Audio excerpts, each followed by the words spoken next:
Okay, hi guys, welcome to the first episode of Next Question with Technext.ng. So today we'll be looking at a topic that concerns everybody. We're looking at mobility in Lagos, remote work, and I have here someone that is very, very big in the industry. Gbenga Odegbami is the founder of Youverify. Youverify is into verification, data verification in Africa. You're welcome. Thank you. All right. So first, let's look at the question of mobility. Recently, the government banned motorcycles and tricycles, and that has been a lot of pain for people. First, do you think this will significantly impact the tech ecosystem in Nigeria? Obviously, it will impact the ecosystem because the ecosystem is a subset of the society. So anything that affects society will affect the tech ecosystem.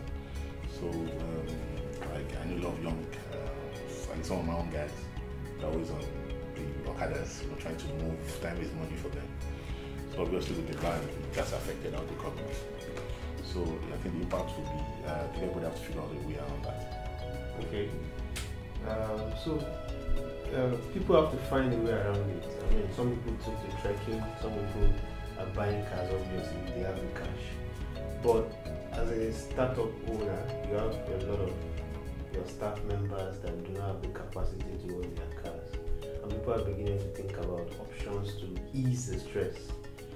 Do you think remote work is something people should consider at this point? Yes, I think all options are on the table. I think remote work is important, but remote work also comes with its own risk. It's not a silver bullet. It doesn't solve all the problem. Remote work for us, the most important thing is the happiness of our team, and some of them are just more productive in their own cocoon, and which is not the office. So remote work for that reason, I think globally, we have seen remote work as a way maybe to get more productivity out of their guys, but it does not always work.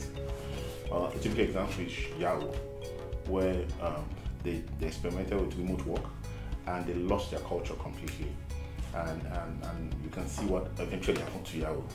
So remote work doesn't solve all the answers, so we kind of have to balance it. I don't think anybody knows. Everybody just have to. No particular situation is every particular situation is unique. Every particular company has to look at, assess their own issues, assess their own team, their own culture, before they now determine if they want to use remote work. So, because for software, people say, oh, you can use remote work and all those things, but in some cases, that's proven to not. Okay, great. So, are there advantages to remote work? Of course, the first advantage is that as a business owner, you save a lot of money from real estate. It might sound, but that's the truth. You don't need a very big space for a big team because they are not all in at the same time. But also, from a team perspective, is that it's supposed to make them more productive. But like I said, it doesn't happen every time. Okay. So those are the major advantages, and you have less people on the road.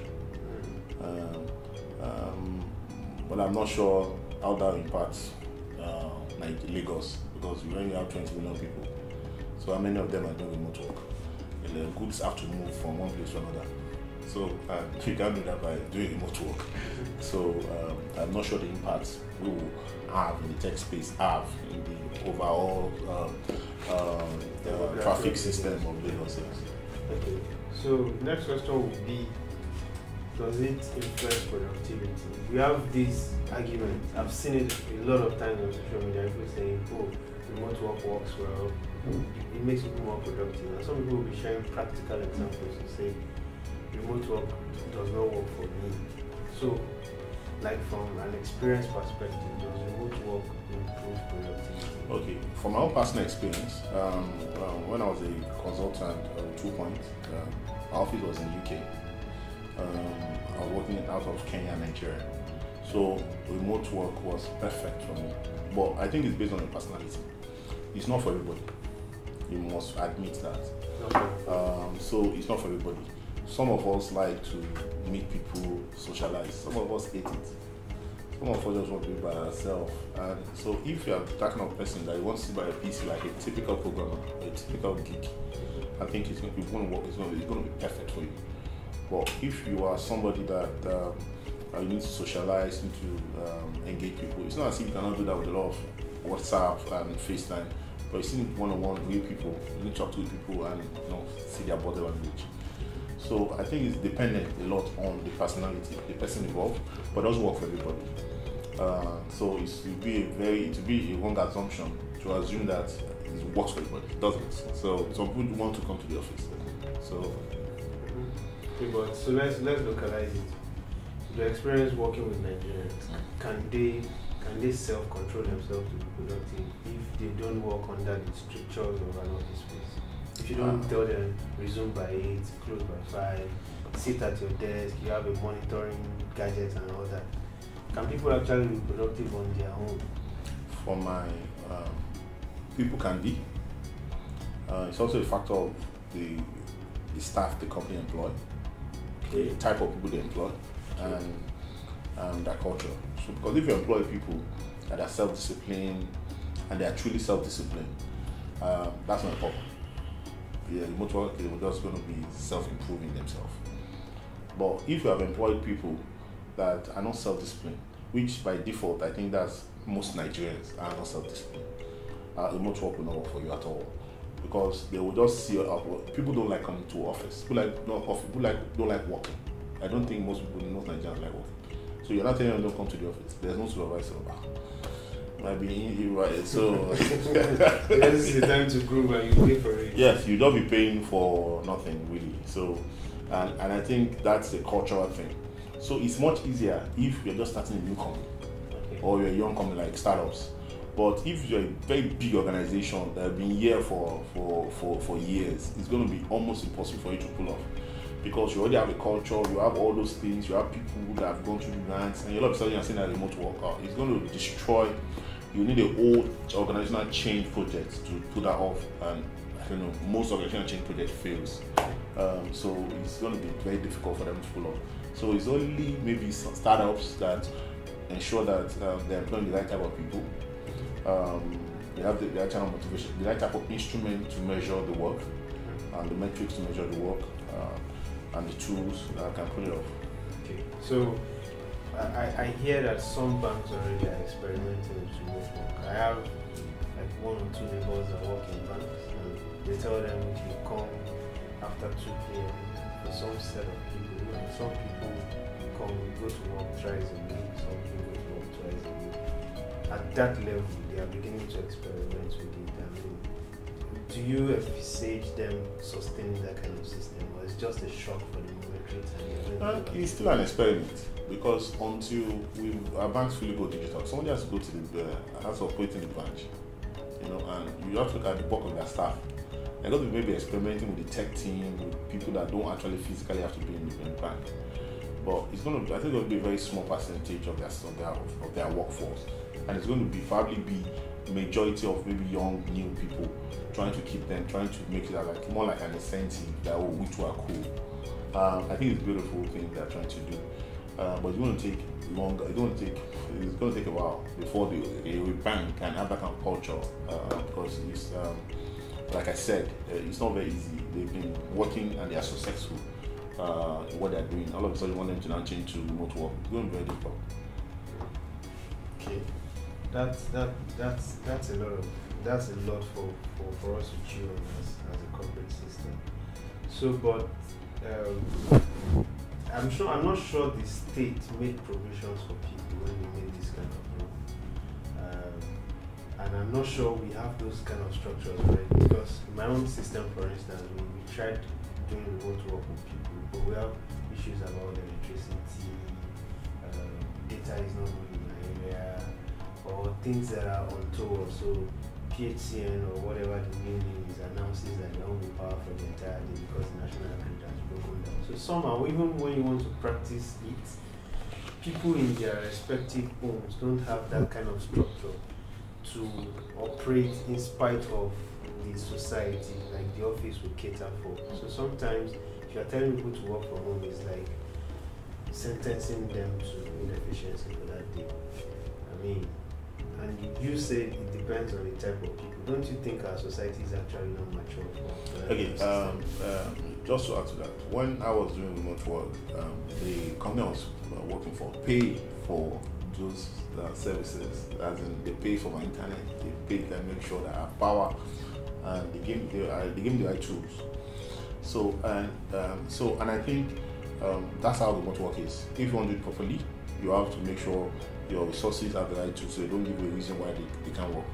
So obviously, you have to empower your guys to do that if you want remote work to work. So you cannot assume remote work, or it doesn't work. It doesn't work like that. So, but government did not make the policy of remote work. That's the first thing. So government left everything to work by itself. So we live in a so if you want to practice remote work, you must live in a society that you see having battling with power issues, transport issues, so many of those issues. So you must put all that issues into consideration before you not execute such a plan. So that's what I would say. So in summary, more cost for the startup? Not necessarily, because they're going to save money on space, they're going to save money on power, because they have less space to cool, they have less laptops plugged in, they have less people using their internet, so they have less seat to occupy. So there are some savings there. So it's not, and they need less real estate, really. So I think I don't know if it balances up, but it's possible. But the startup is going to pay for it in culture, though. So now have to determine if that type of culture they want or not.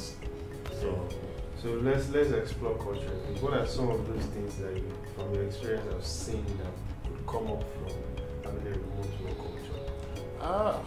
I think if you look at almost everything around productivity, almost every theory, sorry, I'm talking academical, like it's, it's from my background. If they always try to encourage some form of interaction face to face, so they always want to create opportunity for you to talk to people, boards for you to talk, they design walkways for you to interact, and put artwork or things for you to discuss. So remote work removes all that, at least most part of the time. So it's only when you come to the office that happens. The implication of that is that you are assuming that all your collaboration, interaction, and all the synergy that can come from those kind of face-to-face collaboration, you are assuming that you're going to transmit it over digital means. And I'm not sure that works that easily like that. I've never seen it work like that. So when maybe it's good for projects, but it's not good for innovation. Sorry, I'm not sure it's good for innovation, because innovation requires some level of collaboration and interaction. So it's not good for innovation. So if you want to innovate quickly and more frequently, there has to be more face to face. So, but it's not just face to face. It has to be intentional, ensuring they are collaborating, ensuring they are talking. The tools that we have today helps a lot, but that synergy, that special moment, requires some face to face. So each startup has to look at their own situation, their own business model, their own culture, what they and try to execute and try to decide what they want to do. But obviously, for a small startup, very small startup, remote is not a big price to pay. But as you're getting bigger, you're getting more people, the price becomes more steeper. So it depends. Okay, so for the entrepreneur that is thinking of remote right now, which category of staff should you not consider remote work for at all? I think with technology today, anybody can do remote. It's not a category of staff. I think it's the type of the person. So it's if that job role is designed for somebody that is very social, that person cannot do remote. But if that job role is designed for somebody that can work on their own self-discipline, blah blah blah, of course remote works perfectly. So it's whatever you do, you must put the metrics, the KPI, and the tools in place to measure those metrics. Okay. So for instance, if I want to add do I have to come to the office? I remember at Cisco at the time when they were started marketing their telepresence. I think they did some experiment whereby somebody's PA, one of the execs, his PA was not basically living with, so just a TV on his PA's desk, and the PA was from home. But the question is, how much are we paying for PA in this country? That you now put a whole telepresence with high-speed bandwidth and all these things. So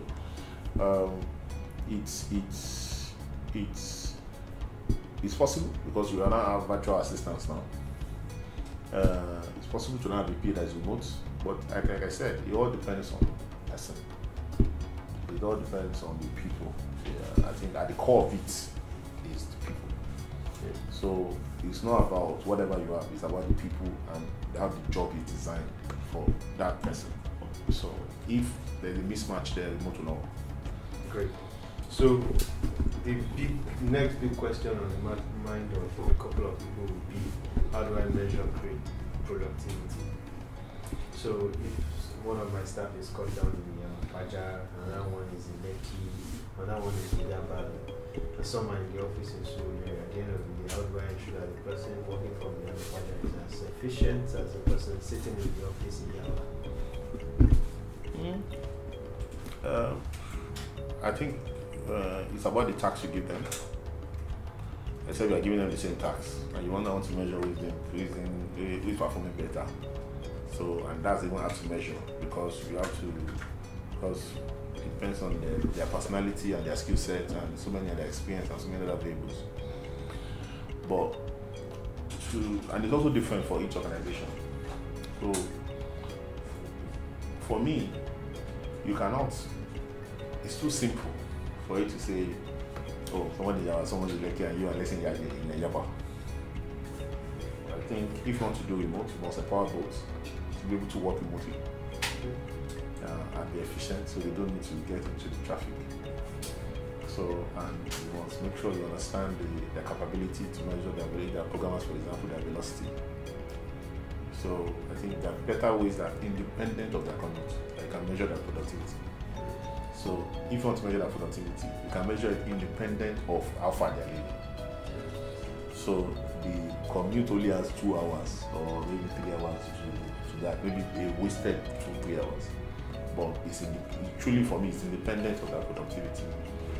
Where in their commute comes into their productivity is a different ballgame.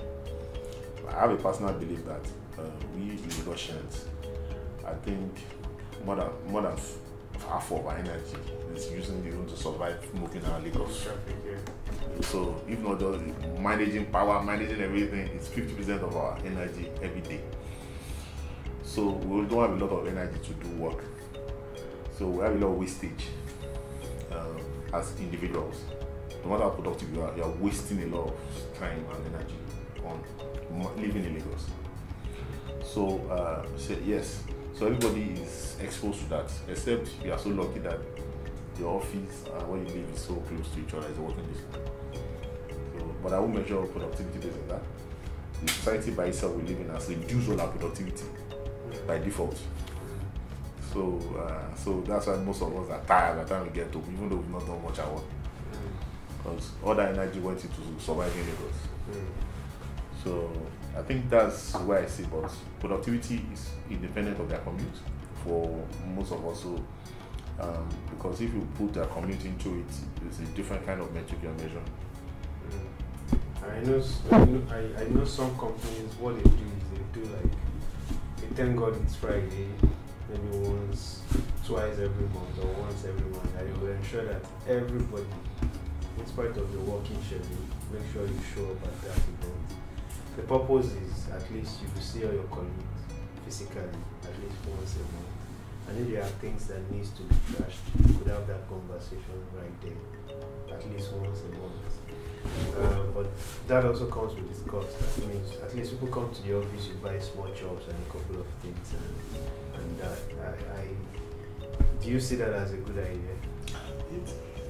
It's of course, anytime to socialize and like I said, face to face with colleagues, it's always a good time. So any excuse to do that is a good time. So for me, that makes, and also a time to reset the social life or the morale of the company, and just say that look, every time we don't have to work, we can do something and do something of work. So I think, of course, a fantastic idea. So yeah, for every organization to have time to unwind. You understand? So what's your opinion of having things like PS4, things like games in the office? It's still part of that unwinding, you know, and it's if I tech person, sometimes it's just like, man, your brain is just about to blow and you just need to do something completely, something else. And you have to admit that the generation now that are there, one of the things they do, extracurricular activity, is game. So they go and play video games, some shoot pool. So depending on what they can put in the office to just, reduce that tension, I think it works. Okay, great. So summary, next question. To be or not to be, do you advise people to do remote work or not? If it works for you, do it. If it works for you and you have the team to do it, I think you should do it. Great. Yeah. Thank you very much. Thank you.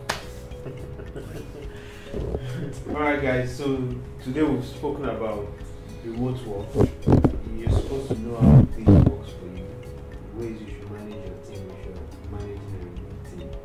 And it has been nice having Gbenga Odegbami and sharing his ideas with us. I hope you've learned something. Follow us on all our social media platforms, Facebook, Instagram, Twitter, to get instant updates when we have things like this to talk about.